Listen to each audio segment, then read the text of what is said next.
cosmos is not silent. It is screaming, but we are deafened by our own expectations. What if the first sign of an intelligence vastly superior to ours wasn't a neatly packaged radio transmission, but something far more chaotic, something that violates the very laws of physics as we understand them? Imagine a celestial body, a comet, blazing across our sky, not following the predictable, dusty paths of ice and rock, but moving with a purpose, a trajectory steered by alien hands. This is not science fiction. This is the chilling reality that the scientific community must now confront. We might have already seen the evidence and dismissed it as nothing more than a smudge of cosmic dust. The history of science is littered with objects we called natural, right up until the moment we realized they were something else entirely. And that brings us to the core, unsettling thesis. The next great paradigm shift in human history will not be triggered by a signal, but by a physical object, an artifact that we mistake for a commonplace comet or asteroid. Take, for instance, Comet Atlas, formerly designated C2019Y4. When it was first spotted, it was remarkable for its sheer, unprecedented rate of brightening. It was suddenly shining with the intensity of a star, suggesting a colossal eruption of gas and dust. The initial, comfortable explanation was simple: a massive chunk of primordial ice making its first close approach to the sun, undergoing catastrophic sublimation. A beautiful, if violent, natural event. But what if that initial, stunning increase in luminosity wasn't caused by the sun's heat? What if it was the deliberate, controlled activation of a colossal engine designed to slow down or change course? I know what you're thinking. This sounds like the wildest form of speculation, a jump from basic astrophysics to pure fantasy. But you have to understand the context. Science operates under the principle of mediocrity, the idea that we should first exhaust every single mundane, natural explanation before even considering the extraordinary. This principle is our bedrock, but it is also our greatest blind spot. It forces us to try and fit a square peg of alien technology into the round hole of standard physics, simply because the round hole is familiar and safe. The very concept that a celestial body could be a piece of engineered hardware, a derelict spacecraft, a self-replicating probe, or a seed ship, flies in the face of centuries of astronomical study, which has always assumed a passive, unguided cosmos. We look for life on planets, we listen for signals in the void, but we rarely consider that the stars themselves might be littered with the wreckage or the ongoing machinations of an ancient, advanced civilization. How can a piece of technology mimic a comet? Easily.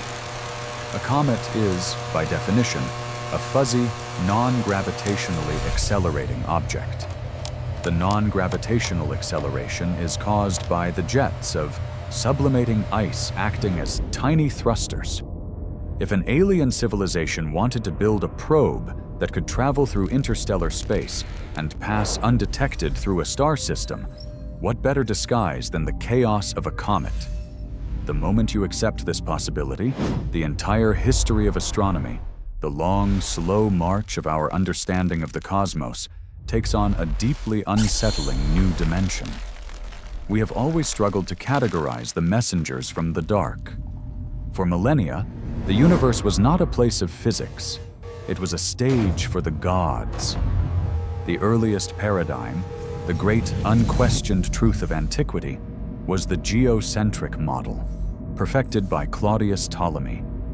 The Earth was the center, and everything else, the moon, the planets, the sun, and the stars, was fixed onto perfect crystalline spheres, rotating in harmonious, predictable circles. When something violated that perfection, a comet, a supernova, it was not a scientific anomaly. It was an omen, It was a cosmic warning, a direct Houston, message from the we have a divine. signature failure. The interpretation was The data purely is showing an mythological, unsolvable theological, discrepancy. and often terrifying. The object itself was not studied.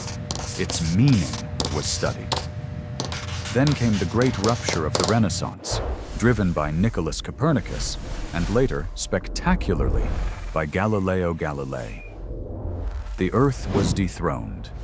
The center of the universe shifted to the sun. This heliocentric model was not just a mathematical change. It was a psychological and spiritual revolution. It shattered the crystalline spheres, replacing them with empty space governed by forces. But the habit of misinterpreting cosmic messengers persisted, even as the science became rigorous. Think about the late 19th and early 20th centuries. The telescope had become a powerful tool, and astronomers like Giovanni Schiaparelli and Percival Lowell began observing Mars. Schiaparelli saw what he called canali, channels, on the Martian surface. Lowell, a passionate American astronomer, interpreted these not as natural geological features, but as vast engineered irrigation systems built by a dying Martian civilization struggling to bring water from the polar caps. This was a massive public paradigm shift in waiting. For decades, the public and much of the scientific community accepted the existence of intelligent Martians. It wasn't until better telescopes and later space probes revealed a dry, cratered, lifeless world that the canals were finally understood to be optical illusions, artifacts of poor viewing conditions, and the human brain's uncanny ability to see patterns where none exist. But the most famous and most instructive example of this cognitive bias came in the realm of radio astronomy.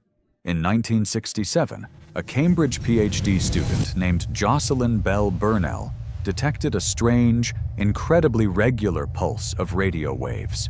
It was so regular, so perfectly timed, that it defied all known natural astrophysical phenomena. The pulses came every 1.337301113 seconds. The team, completely unable to explain it naturally, jokingly labeled the source LGM1, standing for Little Green Men 1. Imagine the weight of that moment. You are the first human to receive a signal that appears to be artificial, a beacon from another star. It was the ultimate paradigm shift, the moment we became a subspecies in a galactic civilization. But the principle of mediocrity won, thankfully, and within a few months, more of these signals were found. It turned out they were not alien beacons, but the ultra-dense, rapidly spinning remnants of massive stars, neutron stars, that we now call pulsars. The regularity was a natural consequence of physics, not engineering. The pulsar incident taught us a crucial lesson. The universe is capable of producing phenomena that are far more organized and complex than our wildest technological imaginings. And yet, this is precisely where the conflict between the models begins to escalate today. The modern debate is a direct descendant of the LGM1 moment, but this time, the object is physical, and the evidence is harder to dismiss. Let us return to the main protagonist in this ideological war, the interstellar object designated 1I/2017 U1, better known by its Hawaiian name, Oumuamua. When Oumuamua was discovered in 2017, it was immediately recognized as an outlier. It was the first object we had ever seen that originated from outside our solar system, plunging through our planetary neighborhood. It was long, thin, and cigar-shaped, or perhaps pancake-shaped, depending on the interpretation of its light curve. A bizarre geometry, unlike any asteroid or comet we had ever cataloged. But the true conflict arrived when scientists measured its trajectory. As it sped away from the sun, it exhibited a small, persistent acceleration, a tiny push that could not be explained by the sun's gravity alone. The Standard Model, the reigning champion of astrophysics, immediately invoked the Comet explanation. The non-gravitational push, the model argued, must be the result of outgassing. As the sun warmed the object, ice trapped within it would sublimate, creating jets of gas that acted like a natural rocket booster, much like what was initially suspected for Comet Atlas. But here is where the model breaks down, and the ideological conflict ignites. For a comet, when water ice sublimates, it forms a surrounding cloud of dust and gas called a coma. This coma is a visible, measurable signature. Oumuamua had no coma. Its acceleration was measured, but its expected signature was completely absent. So the astrophysicists had to scramble, creating increasingly complex, strained submodels.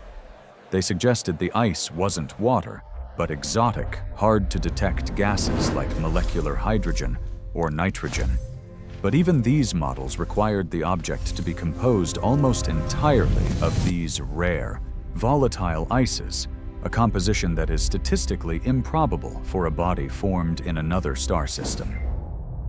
Against this increasingly desperate defense of the natural model, a radical counter-thesis emerged, championed most famously by Harvard professor Avi Loeb. The alternative model is simple, shocking, and elegant. Oumuamua was not a comet. It was a piece of technology. Specifically, Loeb suggested it could be a light sail, a vast, ultra-thin sheet of material designed to be propelled by the pressure of starlight. The geometry that made it accelerate without visible outgassing? The shape of a vast, thin sheet of metal or carbon composite, perhaps only a millimeter thick. The acceleration was not due to jets of gas, but the slight continuous push of the sun's photons, a force that would be negligible on a dense rock, but significant on a lightweight, engineered structure. The conflict here is profound. It is a battle between parsimony and possibility. The defenders of the natural model argue that even a 1 in a billion natural explanation is more likely than a 1 in infinity artificial one. They are upholding the principle of mediocrity.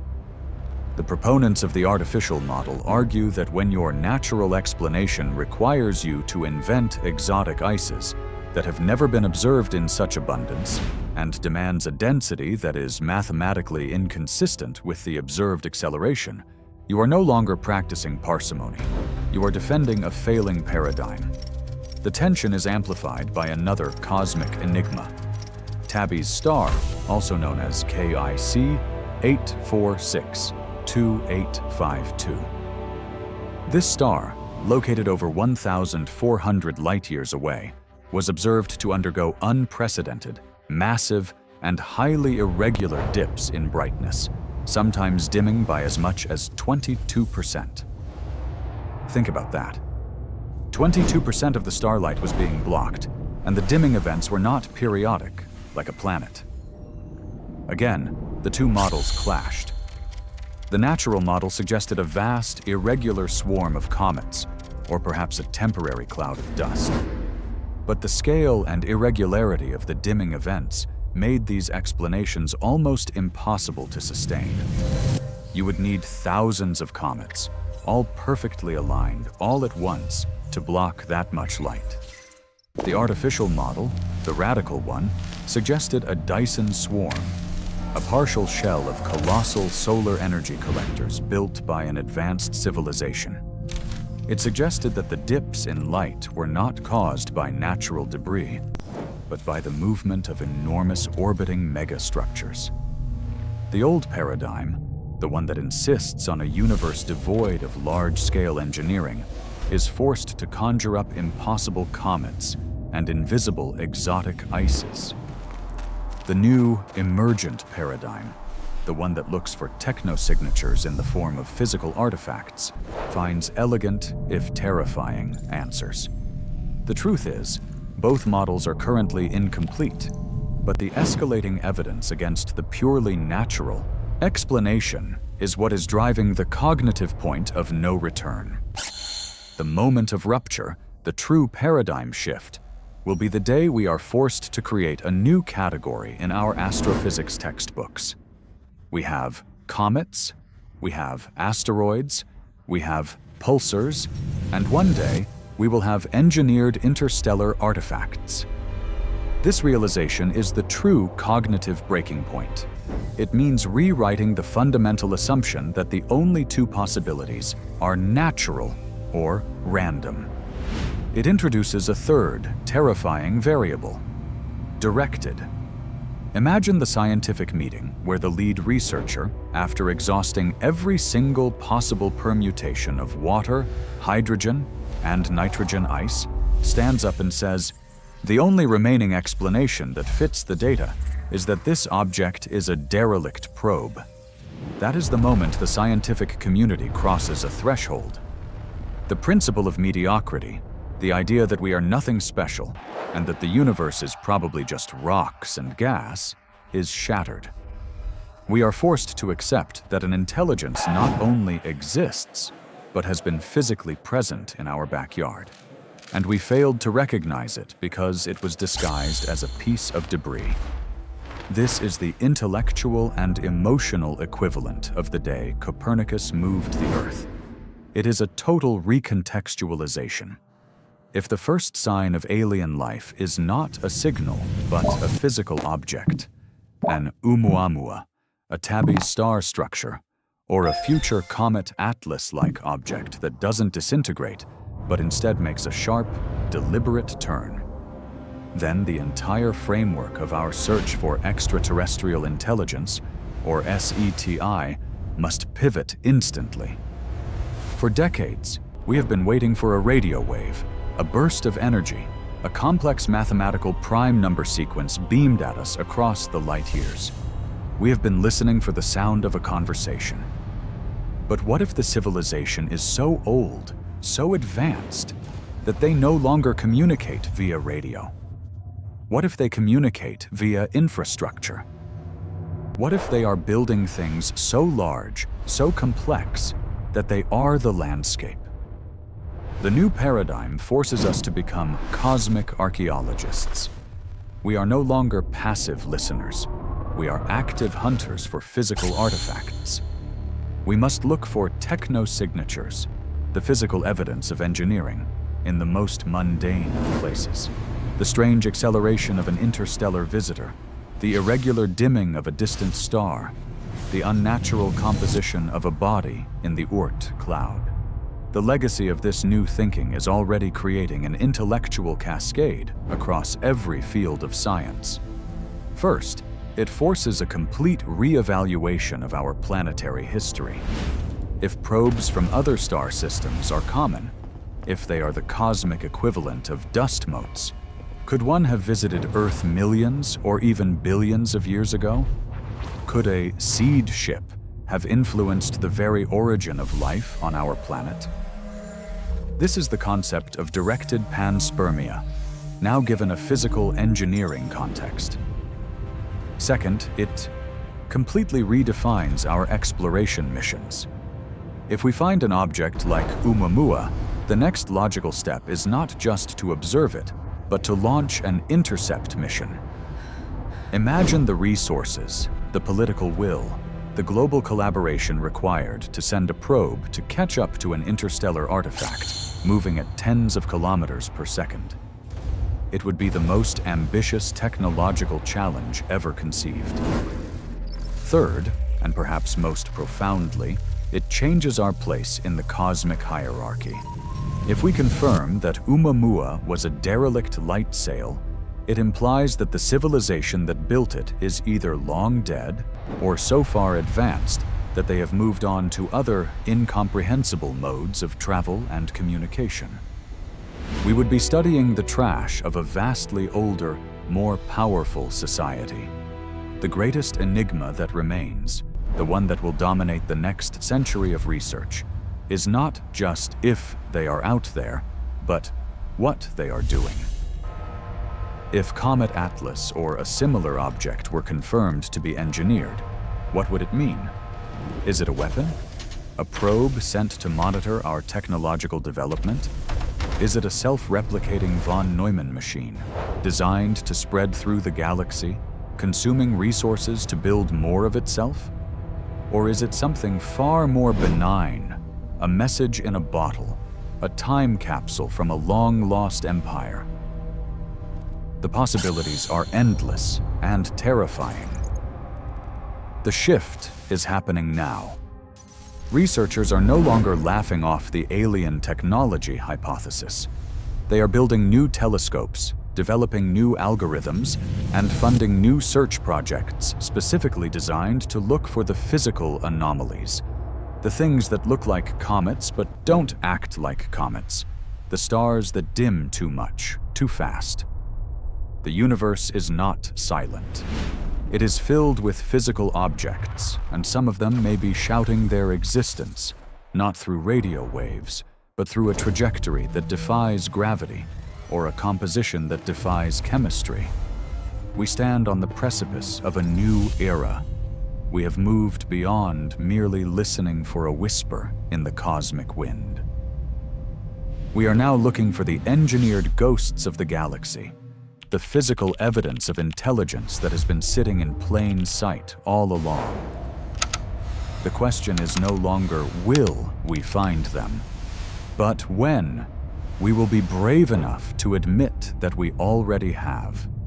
When that day comes, the universe will shrink, and our understanding of reality will shatter into a million pieces, forever changing what it means to be human.